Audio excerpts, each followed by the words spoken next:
लाओ लाओ, चाय तो जरूर पियेंगे। तुमने बनाई है? जी मैंने बनाई है, और ये साथ में पकौड़े भी लीजिए प्लीज, ये भी मैंने बनाए हैं। अरे वाह, तब तो जरूर चखेंगे। ये कहानी है आरती की। आरती बहुत सुंदर और संस्कारी लड़की थी। वो अपने माता पिता के साथ गांव में रहती थी। उसके पिता किसान थे जो सब्जियां उगाते थे। उस दिन आरती के लिए उसके घर रिश्ता आया था।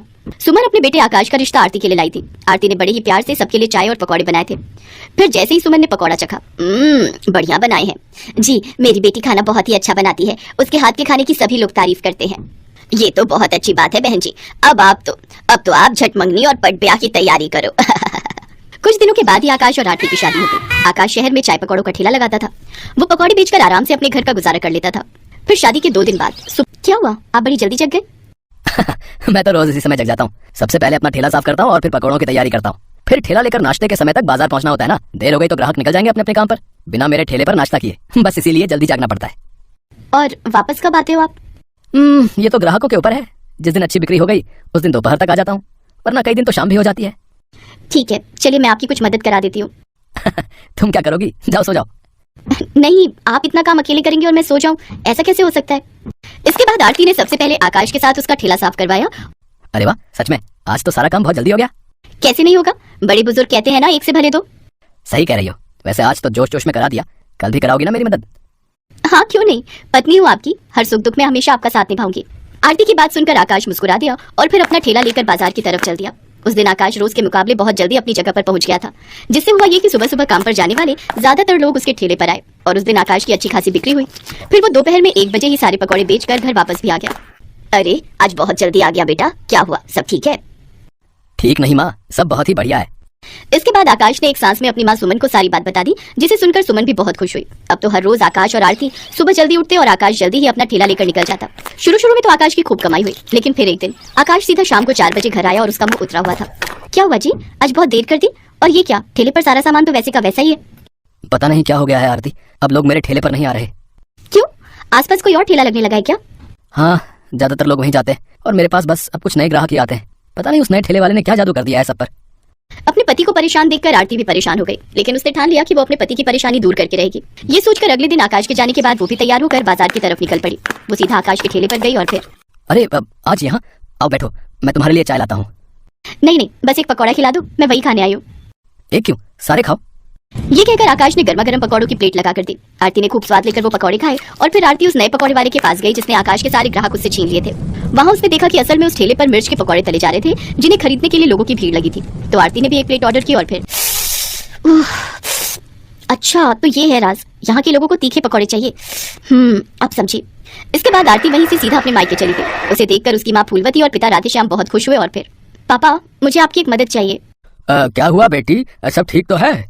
हाँ पापा, आप एक काम करो, अब आप अपने खेत में तीखी मिर्च की खेती करो। अच्छा, खेती तो मैं कर लूंगा। प्रधान जी से कहकर बीज का इंतजाम भी हो जाएगा, पर इतनी सारी मिर्च खरीदेगा कौन? मैं खरीदूंगी पापा, सारी की सारी, बस मिर्च तीखी होनी चाहिए। इसके बाद आरती वापस लौट आई। ग्राहक कम होने से आकाश की माली हालत खराब होती जा रही थी। फिर ठीक 2 महीने बाद आरती अपने मायके से 2 बोरी भरकर मिर्च अपने ससुराल ले आई और आकाश के ठेले के लिए वो खुद उन तीखी मिर्चों के पकौड़े बनाने लगी। आकाश का काम अब सिर्फ आवाज लगाकर ग्राहकों को बुलाना, आओ आओ, खा लो तीखी मिर्ची के पकौड़े, दुनिया के सबसे तीखे पकौड़े, आओ आओ। आकाश की आवाज सुनकर वाकई बहुत सारे ग्राहक उसके ठेले के पास जमा हो गए और फिर देखते ही देखते ठेले पर मौजूद सारे पकौड़े बिक गए। और फिर ठीक 1 साल बाद, भाई मजा आ जाता है यहाँ के पकौड़े खाकर, वाह वाह वाह। दुकान पर खड़ा हर ग्राहक यही बात कर रहा था और उधर काउंटर पर, अब तुम संभालो आरती, मैं जरा गाँव जाकर मिर्च ले आता हूँ। हाँ और सुनो, ये 25,000 रुपए लेते जाओ, पापा को दे देना 10 बोरे मिर्च के लिए। वैसे अपने पापा के लिए मुझे लूट तो नहीं रही हो तुम? हाँ लूट रही हूँ, अब जाओ जल्दी। भगवान करे सबको ऐसी ही लुटेरी पत्नी मिले। पूर्णिमा एक छोटे से गांव में रहने वाली साधारण सी लड़की, जो अब मुंबई जैसे बड़े शहर की एक मॉडर्न फैमिली में शादी होकर आ तो गई, पर उनके व्यवहार को अभी जानते हुए उसे एक ही दिन बीता था। मम्मी, आपको पता तो था कि भाभी शुरू से गांव में रही है, आपने फिर भी विकास भैया से उनकी शादी करवा दी। पता नहीं, मुझे तो लगता है तुम्हारे बाबूजी के ऊपर इसने और इसके पिता ने कोई जादू टोना कर दिया था, तभी तो गाँव गए और इस गवार का रिश्ता लेकर आ गए। पर फंसा तो मैं ना, मेरे सब दोस्त कितना मुझ पर हंसेंगे कि मैंने शहर की मॉडर्न लड़कियां छोड़कर गांव की गवार से शादी कर ली। ये सब पापा की वजह से हुआ है। वो तो मेरे ऊपर जबरदस्ती कर रहे थे, अगर मैं शादी के लिए हाँ ना करता तो बोल रहे थे कि मुझे फूटी कौड़ी नहीं देंगे। अब क्या कर सकते हैं बेटा, अब तो शादी हो गई है। कभी कलावती की छोटी बहन आशा आ जाती है। बहुत कुछ कर सकते हैं दीदी, हमारे पास विकास की दूसरी शादी करवाने का भी ऑप्शन है। वैसे भी मुझे नहीं लगता ये पूर्णिमा ज्यादा दिन यहाँ टिकेगी, क्योंकि इसको तो हमारे शहरी शौक पता ही नहीं है। एक काम करते हैं, कल सबका खाना कर रहे हैं ना, बहू से पास्ता बनवा लेते हैं, इसने तो आज तक पास्ते का नाम ही नहीं सुना होगा। मौसी जी ठीक कह रही मम्मी, हम भाभी से पास्ता बनवाएंगे। आप तो ना उनको शर्त रख देना कि अगर वो पास्ता बनाने में फेल हो गई तो फिर उन्हें मायके रहने भेज देंगे, बस फिर पीछे से हमारा काम हो सकता है। मम्मी मम्मी प्रियंका ठीक कह रही है। आप पूर्णिमा के सामने यही शर्त रखो कि अगर वो कल सबके लिए पास्ता नहीं बना पाई तो आप उसे कुछ महीने के लिए मायके छोड़ देंगे। मम्मी मुझे किसी भी तरह से उस घर से पीछा छुड़ाना है और अभी कुछ समय के लिए तो आप उसे उसके गाँव भेज ही दो। सबने मिलकर सोच लिया था कि किसी भी तरह पूर्णिमा को उसके मायके भेज कर ही रहेंगे। शाम को कलावती ने पूर्णिमा को अपने कमरे में बुलाया और बोली, पूर्णिमा कल जो हमारे घर मेहमान आ रहे हैं उनमें तुम्हारे ससुर जी के भी दोस्त हैं और विकास के भी, तो इसलिए कल तुम्हें सबके लिए स्पेशल पास्ता रेडी करना है। तुम्हें पास्ता बनाना आता है ना?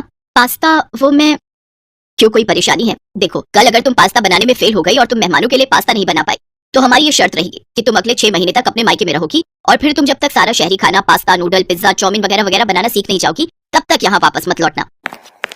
अरे दीदी पहले बहू को पास्ता बनाने तो दो, क्या पता ये बना ले और इसे मायके जाने की नौबत ही ना आए। जाओ बहू तुम कमरे में जाकर आराम करो, कल फिर सबके लिए पास्ता भी बनाना है ना।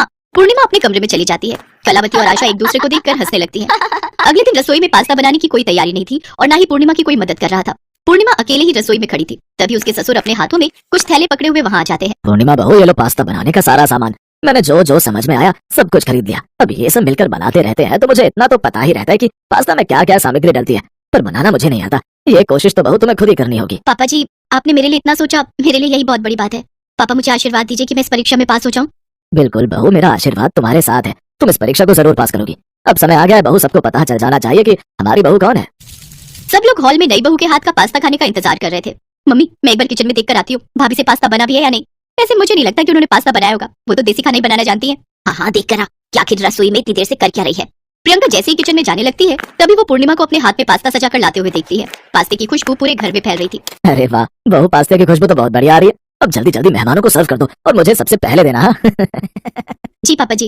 वैसे मम्मी जी आपके पास्ते में ऊपर से कुछ स्पाइसेस जैसे चिली फ्लेक्स, ऑरिगेनो वगैरह ज्यादा छिड़कना है या फिर आप अपने टेस्ट के अकॉर्डिंग ले लोगे?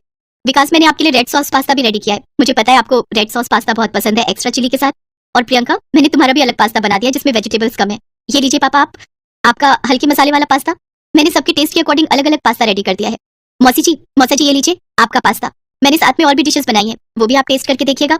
हाँ पर तुम इतना सब कुछ। पूर्णिमा पास्ता बनाना जानती है और वो भी इतनी तरह के, ये बात कुछ समझ नहीं आ रही।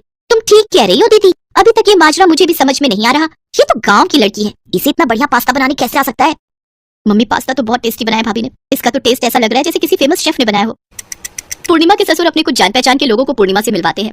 उन्हीं मेहमानों में से एक औरत पूर्णिमा का नाम लेते हुए बोली, शेफ पूर्णिमा, आपकी बहू है best chef of the year का ताज पहनने वाली शेफ पूर्णिमा। मुझे तो सचमुच तुमसे मिलकर बहुत खुशी हो रही है। तुमने जो रेसिपी अपनी साइट पर डाली थी ब्रेड का पिज्जा बनाने वाली, वो मुझे बहुत पसंद आई थी। मैंने उसे ट्राई भी किया, बहुत टेस्टी बना था वो। Thank you aunty. वैसे जब से अभी शादी हुई है तब से तो मैंने अपनी साइट खोल कर ही नहीं देखी, कुछ काम ही नहीं किया उस पर। अब फिर से कंटिन्यू करूंगी। और थैंक यू, आप सबके प्यार से मुझे इतनी प्रेरणा मिलती है कि मैं आगे और भी नई नई रेसिपीज डालती रहूंगी। पूर्णिमा की बातें सब गौर से सुन रहे थे। सब लोग हैरान रह गए कि जिस पूर्णिमा को वो गांव की गंवार समझ रहे थे, वही गांव में पली बड़ी पूर्णिमा अपने हुनर से बहुत सी कुकिंग प्रतियोगिताएं जीत चुकी थी और शेफ ऑफ द ईयर का अवार्ड भी उसे मिल चुका था।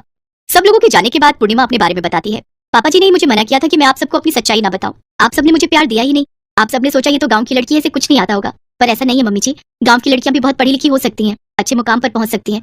मुझे बस आप सबकी सोच को बदलना था। शायद आप सबकी सोच अब बदल चुकी होगी, पर मुझे सचमुच इन कुछ दिनों में बहुत दुख हुआ। किसी ने भी मुझसे प्यार का एक शब्द तक नहीं बोला, सब मुझसे नफरत ही करते रहे, मुझे इस घर से निकालने की कोशिश करते रहे। मैं अपना घर छोड़कर यहाँ आई आप सबका प्यार पाने के लिए, अपनी पूरी जिंदगी यहाँ बिताने के लिए, पर आप सब तो मुझे यहाँ से निकालने के लिए प्लान कर रहे थे।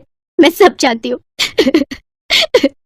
अचानक बोलते बोलते पूर्णिमा बहुत तेज रो पड़ी। उसके साथ साथ कलावती, प्रियंका, आशा सब रो पड़ी। विकास को भी अपनी गलती पर बहुत पछतावा था। सब बहुत शर्मिंदा थे कि उन्होंने पूर्णिमा के साथ कितना बुरा व्यवहार किया।